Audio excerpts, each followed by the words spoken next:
from Jonesy TV, coming at you with a review for The Flash Season 2, episode, I believe, 16 or 17.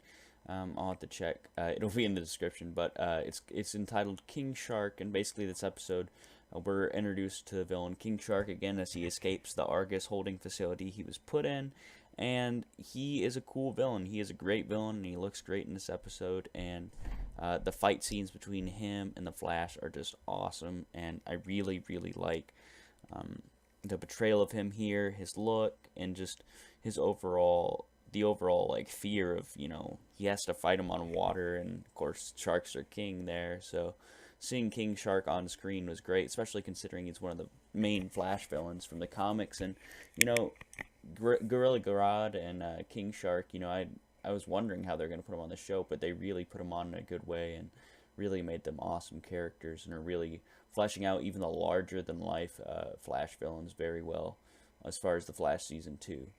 This episode, Barry also dealt with the guilt of losing Joe from the other Earth and how he opened the portals for Zoom to come into this world. And Grant Gustin always is good showing that side of Barry, that emotional weak side, and he did really good in this episode as well.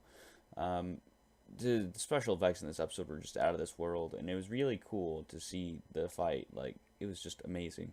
I would also say that the fight, not the fight, but Cisco trying to make sure that Caitlin doesn't become Killer Frost in this reality was actually a smart move, even though it was sort of, you knew that she wasn't going to. Well, actually, I didn't. When I was watching this episode, I was like, what if she did become Killer Frost, in this Earth 1? And, I actually thought about it, and the writers did a great job bringing that out. I didn't think it was ridiculous at all. I thought it was great. And, of course, Wally West being sort of put into the picture with Barry, and that dynamic actually worked this week, and I really did like Wally's character this week. So I'd have to give King Shark a 9.3 out of 10. It was one of the best episodes of The Flash to date, had one of the best villains, and had a lot of emotional weight to carry with it. And of course, the reveal at the end when you figure out Zoom is Garrick was great as well. I actually didn't expect that at all, surprisingly.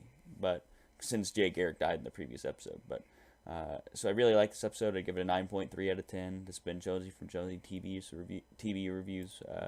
Remember to like and subscribe, and for more content, this is Jonesy signing off.